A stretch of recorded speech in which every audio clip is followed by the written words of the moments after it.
ہمارے نجات دہندہ خداوند یسوع مسیح کے پاک اور مبارک نام میں تمام دیکھنے سننے والوں کی سلامتی ہو۔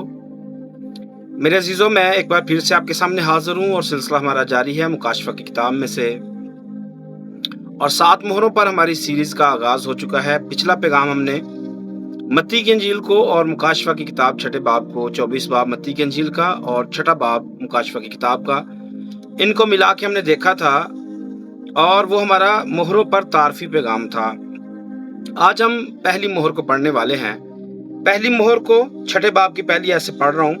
پھر میں نے دیکھا کہ برہ نے ان 7 مہروں میں سے ایک کو کھولا، اور ان 4 جانداروں میں سے ایک کی گرج کسی یہ آواز سنی کہ آ، اور میں نے نگاہ کی تو کیا دیکھتا ہوں کہ ایک سفید گھوڑا ہے اور اس کا سوار کمان لیے ہوئے ہے۔ اسے ایک تاج دیا گیا اور وہ فتح کرتا ہوا نکلا تاکہ اور بھی فتح کرے۔ خدا اپنے کلام کی ہم سب کو سمجھ بخشے، آمین۔ میرے عزیزو، صدیوں پرانا سوال جو مختلف بڑے بڑے اساتذہ علماء کرام ہمیں بتاتے آئے، ہم نے سیکھا، اور پھر نسل در نسل اس کو ڈسکس کیا جا رہا ہے، اور جب تک دنیا ہے یہ قائم رہے گا سلسلہ۔ سفید گھوڑے کا سوار کون ہے؟ پہلی مہر اس کے بارے میں ہے۔ برہ نے کتاب کو لیا، پیچھے ہم نے دیکھا۔ اب برہ نے مہروں میں سے پہلی مہر کو کھولا۔ اس کو جب ہم پیچھے سے بیک گراؤنڈ میں پڑھتے ہیں تو بیک گراؤنڈ میں یہ ہمیں سمجھ میں آتا ہے کہ یہ اس طرح کی کتاب ہے کہ کوئی بھی اس پر نگاہ کرنے کے قابل نہیں ہے۔ یہ تو آپ اور میں بالکل سوچ سکتے ہیں کہ ایسی اس میں کیا وجہ ہے، کون سی ایسی بات ہے کہ کوئی اس پر نگاہ ہی نہیں کر سکتا۔ تو اس کو جب ہم سٹڈی کرتے ہیں تو ہمیں پتہ چلتا ہے کہ آگے بہت بڑی مشکلات ہیں۔ یہ کتاب دکھوں اور تکلیفوں سے بھری ہوئی ہے، اور نہ صرف دکھوں سے بلکہ سزاؤں سے بھی بھری ہوئی کتاب ہے، جس کو لینا اور پھر اس پر مشکلات میں ان میں نکل کر ان پر غالب آتے ہوئے فتح حاصل کرنا، یہ کسی عام انسان کے بس کی بات نہیں تھی۔ اس لیے برہ نے، جب کوئی نہیں ملا تو پھر برہ ملا، تو برہ نے اس کتاب کو لیا، اور اس کی جب پہلی مہر کو توڑا تو کہا آ، برہ نے کہا آ۔ تو بہت سارے لوگ، اس پر میں آپ کو بتانا چاہتا ہوں، 3 طرح کی تھیوری بنائی ہوئی ہے۔ پہلی تھیوری تو یہ ہے کہ یہ خداوند یسوع مسیح ہے، جو مہر کھلنے کے بعد وہ آتے ہیں، یہ یسوع ہے۔ دوسری تھیوری اس کی یہ ہے کہ یہ انجیل ہے، انجیل کی خوشخبری کی منادی ہے جو فتح کے ساتھ نکلی ہے۔ تو تیسرا اس کا پوائنٹ جو ہے وہ ان دونوں سے فرق ہے۔ اب پہلی بات، اگر یہ یسوع ہے تو اس کے ریفرنس بھی بائبل میں موجود ہونے چاہیے۔ تو جو یہ کہتے ہیں کہ یہ یسوع ہے، اس کے ریفرنس وہ مکاشفہ 19 باب میں دیتے ہیں کہ وہاں پر بھی سفید گھوڑا ہے اور اس پر ایک سوار ہے۔ لیکن میں آپ کو چند باتیں بتانا چاہتا ہوں کہ وہاں پر 19 باب کا سوار اور یہاں پر 6 باب کا سوار، اس میں بہت زیادہ فرق ہے۔ پہلی بات تو ہے کہ اس میں جو پہلا فرق ہے وہ یہ ہے کہ اس کو وہاں پر ایک تاج دیا گیا، یہاں پہ 6 باب میں تاج دیا گیا، وہاں اس کے سر پر بہت سے تاج ہیں۔ یہاں اس کے دوسری بات اس کے بارے میں لکھی ہوئی ہے کہ اس کے منہ سے تیز تلوار نکلتی ہے۔ یہاں اس کے پاس کیا ہے؟ اس کے پاس کمان ہے۔ دوسری بات، اس کے پاس تیر نہیں ہے۔ اور تیسری بات کہ اس کا یہاں پہ نام نہیں لکھا گیا، لیکن وہاں پر اس کا نام بتایا گیا کہ وہ بادشاہوں کا بادشاہ ہے۔ یہ ان کے بارے میں، دونوں کے بارے میں فرق ہے۔ 3 طرح کے پوائنٹ میں نے آپ کے سامنے رکھے۔ یسوع ہے تو دونوں کو ملا کر یہ سمجھا جاتا ہے کہ یسوع ہے، لیکن یہ یسوع نہیں ہے۔ دوسری بات کہ یہ انجیل کی فتح ہے۔ سفید کو پاکیزگی کے ساتھ ملایا گیا، اور گھوڑے کو یعنی کہ بائبل کی، انجیل کی خوشخبری کی تیزی کے ساتھ ملا کے بتایا جاتا ہے۔ اس میں جو تھوڑی کمزوری ہے وہ یہ ہے کہ اگر یہ یسوع تھا، اگر یہ فتح تھی، انجیل کی فتح تھی، تو آگے جا کے دکھ آئیں گے، تکلیفیں آئیں گی، کال آئے گی، مشکلات آئیں گی، درندے آئیں گے، کیا کچھ آنے والا ہے۔ تو یہ بھی ایک طرح سے کمزور ہے، اس طرح سے یہ بالکل بھی نہیں ہے۔ میں نے لاسٹ پیغام میں جو آپ کو بتایا تھا اس کو آپ نے ہمیشہ یاد رکھنا ہے۔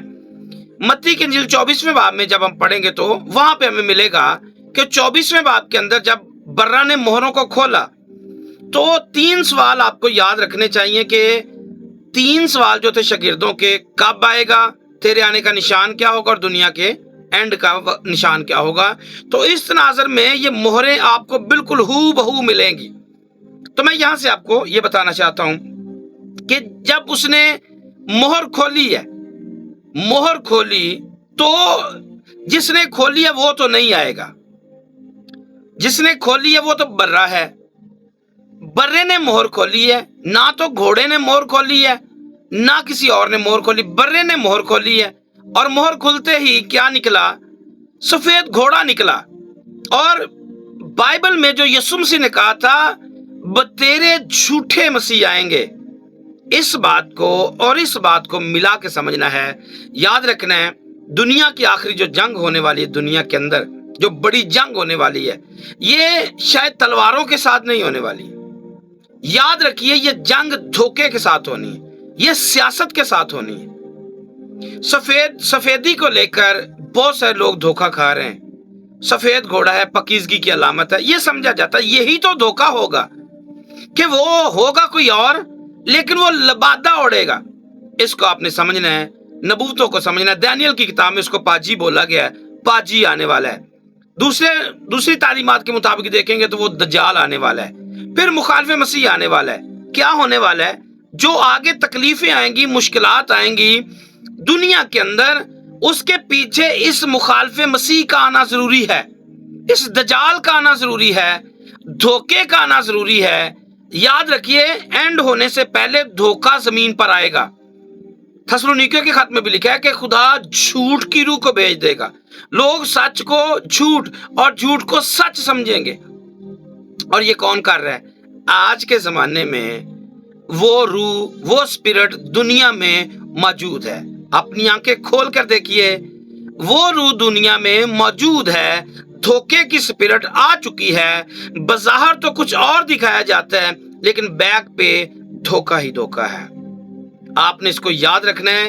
آج ہم دھوکے کی اسپرٹ کے اندر رہ رہے ہیں، دھوکے باز لوگ دنیا میں آ چکے ہیں۔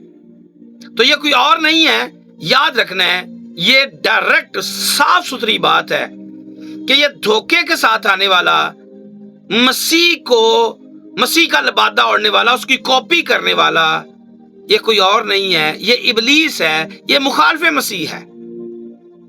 یہ کلیئر بات ہے، مخالف مسیح آنے والا ہے۔ اور مخالف مسیح کے بارے میں بائبل میں بہت ساری باتیں موجود ہیں کہ وہ آئے گا، اور جب آئے گا تو کیا کچھ کرے گا۔ اس بائبل کے اندر بہت ساری باتیں موجود ہیں۔ اور یسوع نے کہا تھا کہ دھوکہ نہ کھا جانا، خبردار کیا تھا، دھوکہ نہ کھا جانا۔ بتھیرے کہیں گے مسیح یہاں آ گیا، مسیح وہاں آ گیا، لیکن تم نے خبردار رہنا ہے، دھوکہ نہیں کھانا ہے، کیونکہ وہ فتح کرتا ہوا، فتح کرنے کے لیے اس کو یہاں پہ لکھا ہوا ہے کہ فتح کرنے کے لیے اسے کمان دی گئی ہے۔ کمان کے ساتھ فتح کس طرح سے کرے گا جبکہ تیر اس کے پاس نہیں ہے؟ یاد رکھنا ہے کہ بڑی خاص بات ہے جو اس کے ساتھ لنک کرے گی۔ آپ زبور کی کتاب میں پڑھے، زبور 127 کے اندر اس کی 4 نمبر آیت میں، تو وہاں ملے گا کہ جوانی کے فرزند ایسے ہیں جیسے زبردست کے ہاتھ میں تیر۔ تو میں بتانا چاہتا ہوں کہ آج کے زمانے میں یا ابلیس کیا کرے گا؟ ابلیس نوجوان نسل کو لے گا، اس کو مائنڈ کے اندر بٹھائیے، اس کو اپنے دل کے اندر اترنے دیجئے۔ اگر آپ نوجوان بیٹی ہیں یا نوجوان بیٹا اس کو سن رہے ہیں تو میں آپ کو کلیئر بتانا چاہتا ہوں کہ اس کے پاس کمان موجود ہے لیکن تیر نہیں ہے۔ اور تیر کون ہے؟ تیر آپ ہیں جو نوجوان ہیں، اور آج نوجوان تیر بن کر ابلیس کا ساتھ دے رہے ہیں، ماں باپ کو زخمی کر رہے ہیں، بہن بھائیوں کو زخمی کر رہے ہیں، رشتوں کو زخمی کر رہے ہیں، بلکہ ختم کر رہے ہیں۔ رشتوں کی قدر ختم ہو رہی ہے، احساس ختم کر دیا ہے۔ کنہوں نے؟ نوجوان نسل نے۔